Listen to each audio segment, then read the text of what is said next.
Assalamualaikum warahmatullahi wabarakatuh. Perkenalkan, saya Reza Rahmadi Nur dengan NPM 20552011110022. Kali ini saya akan mereview materi mata kuliah digital forensik yang dibawakan oleh Bapak Komarudin. Jadi pada pertemuan pertama seperti biasa yaitu introduction ya, dimana kita membahas terkait tentang kontrak perkuliahan, yaitu bagian yang pertama peraturan perkuliahan, kemudian yang kedua metode perkuliahan, yang ketiga materi perkuliahan, dan yang keempat tugas perkuliahan. Lanjut dengan pendahuluan terkait dengan materi digital forensik. Pendahuluan mata kuliah digital forensik ini ada beberapa hal yang dibahas, diantaranya yang pertama itu terkait tentang pengetahuan umum cybercrime, kemudian komputer forensik, kemudian data elektronik, kemudian dilanjut dengan pengertian definisi komputer forensik, kemudian kebutuhan, latar belakang, dan teman berikutnya yaitu materi profesi ahli forensik ya. Jadi pada pertemuan kali ini dibahas terkait tentang pengertian ahli forensik itu sendiri, kemudian cabang-cabang pekerjaan untuk IT forensik, dan kemudian tujuan ahli forensik serta karakteristik seorang ahli forensik. Forensik sendiri berasal dari bahasa Latin forensis yang berarti luar ya. Nah, jadi forensik sendiri itu adalah ilmu pengetahuan yang digunakan untuk membantu proses penegakan keadilan melalui proses penerapan ilmu sains. Pada dasarnya pekerjaan ahli forensik ini adalah menggunakan ilmu pengetahuannya untuk membantu memecahkan suatu kasus kejahatan, menggambarkan keadaan yang terjadi saat TKP, kemudian mengumpulkan bukti dan mengidentifikasi pelaku kejahatan. Kemudian cabang pekerjaan untuk IT forensik ya, diantaranya ada database forensik, kemudian ada network forensik, dan juga fotografi forensik. Kemudian tujuan dari ahli forensik itu sendiri adalah membantu memulihkan, menganalisa, dan mempresentasikan materi atau entitas berbasis digital yang sedemikian rupa sehingga dapat dipergunakan sebagai alat bukti yang sah. Kemudian salah satu tujuan dari ahli forensik yaitu untuk mendukung proses identifikasi alat bukti dalam waktu yang cukup cepat, yang relatif cepat, agar dapat diperhitungkan potensi dampak yang ditimbulkan akibat dari perilaku jahat yang dilakukan oleh kriminal tersebut. Kemudian ada beberapa karakteristik seorang ahli forensik, diantaranya yang pertama yaitu pendidikan, pengalaman, dan sertifikasi sebagai bentuk kualifikasi sebagai ahli forensik. Kemudian ada yang kedua, memiliki pengetahuan yang banyak bagaimana recover data dari berbagai tipe media. Kemudian yang ketiga yaitu pengetahuan yang memadai ya, undang-undang ITE, dan terakhir ada cara menghindari pelanggaran undang-undang ITE. Undang-undang ITE atau Undang-Undang Informasi dan Transaksi Elektronik adalah peraturan undang-undang yang mengatur peraturan tentang teknologi informasi dan transaksi elektronik. Undang-undang ini pertama kali disahkan pada tahun 2008 sebagai Undang-Undang Nomor 11 Tahun 2008, kemudian direvisi melalui Undang-Undang Nomor 19 Tahun 2016. Jadi UU ITE ini mencakup berbagai aspek ya.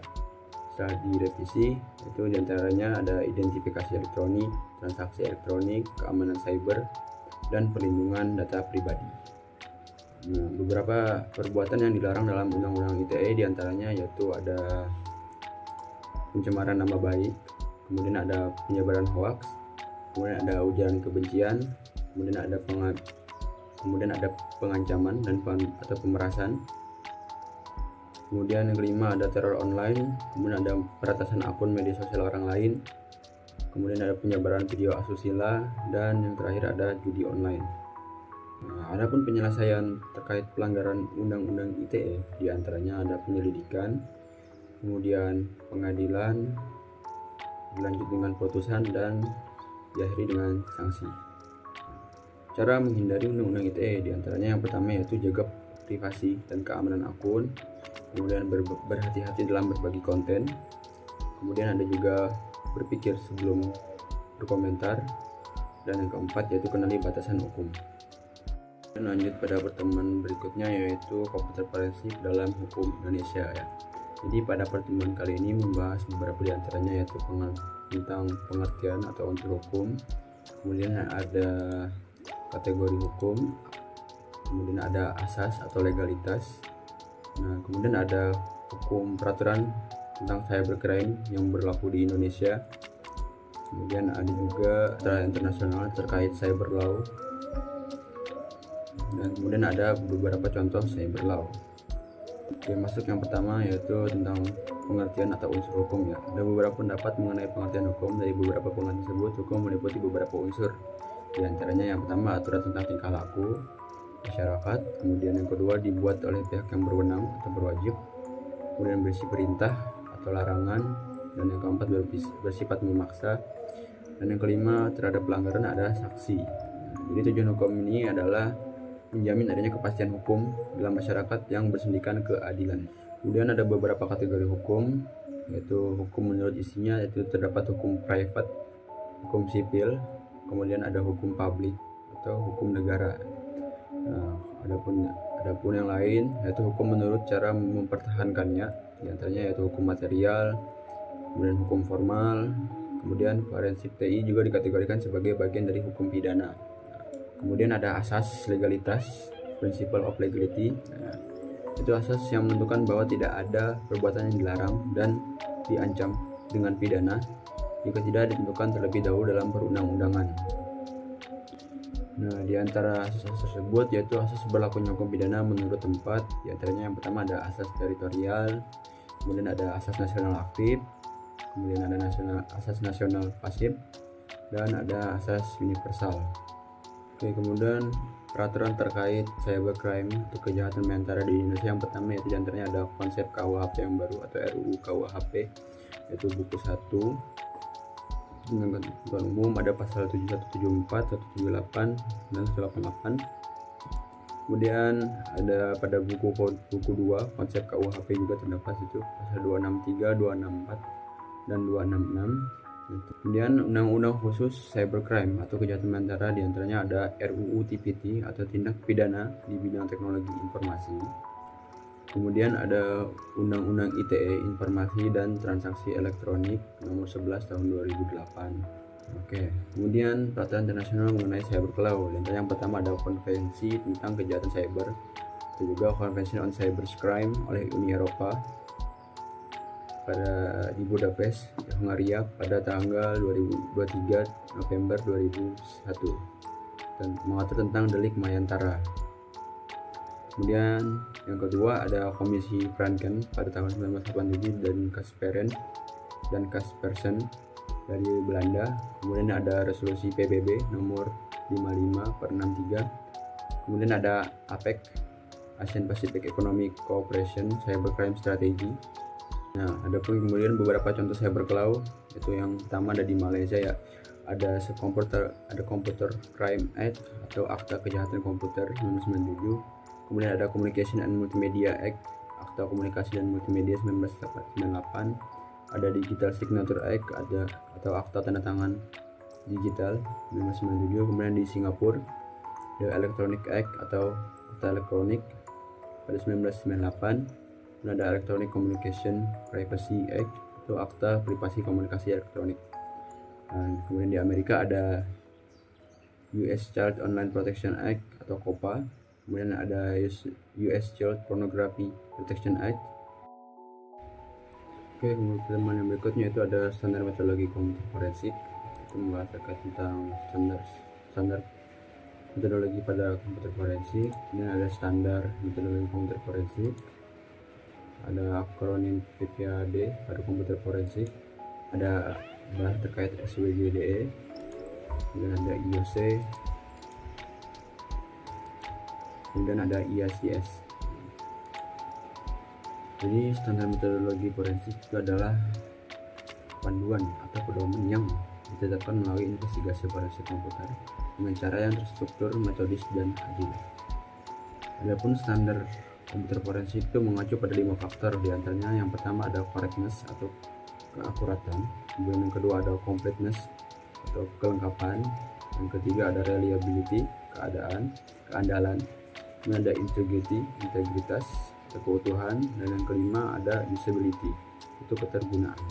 Pertemuan berikutnya yaitu hukum pembuktian kejahatan teknologi informasi ya.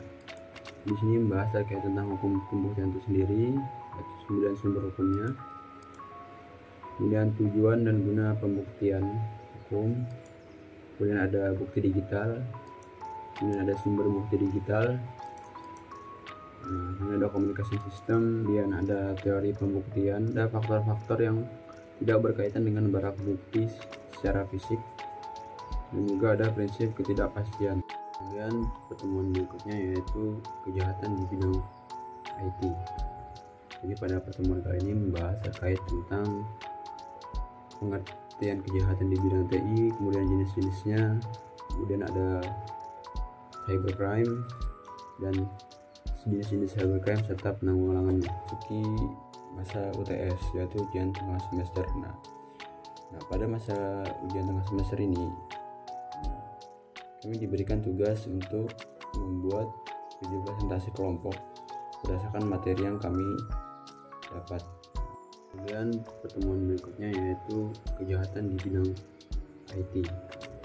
Jadi pada pertemuan kali ini membahas terkait tentang pengertian kejahatan di bidang TI, kemudian jenis-jenisnya, kemudian ada cybercrime dan jenis-jenis cybercrime serta penanggulangannya.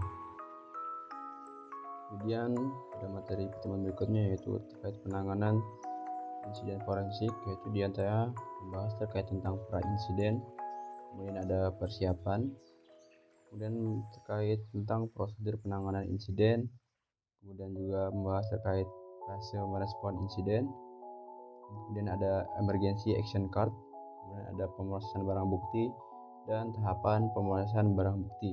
Kemudian pada pertemuan berikutnya yaitu keamanan dalam bidang TI. Nah, pada pertemuan kali ini dibahas beberapa hal, diantaranya seperti keamanan pada sisi pengguna, kemudian ada cara menghindari phishing atau dari serangan keamanan, kemudian ada membahas terkait tentang keamanan yang terdapat di tempat publik, kemudian juga membahas terkait keamanan pada situs dan software, dan kemudian pencegahan gangguan terhadap situs dan software tersebut. Kemudian pertemuan berikutnya yaitu tentang perangkat teknologi forensik. Nah, di antara hal yang dibahasnya yaitu yang pertama terdapat sumber daya, yaitu membahas terkait tentang sumber daya perangkat teknologi forensik. Di antaranya yang pertama ada perangkat keras atau hardware, kemudian membahas terkait tentang media penyimpanan, kemudian membahas perangkat lunak, dan terakhir yaitu database. Kemudian pada pertemuan berikutnya yaitu tools forensik.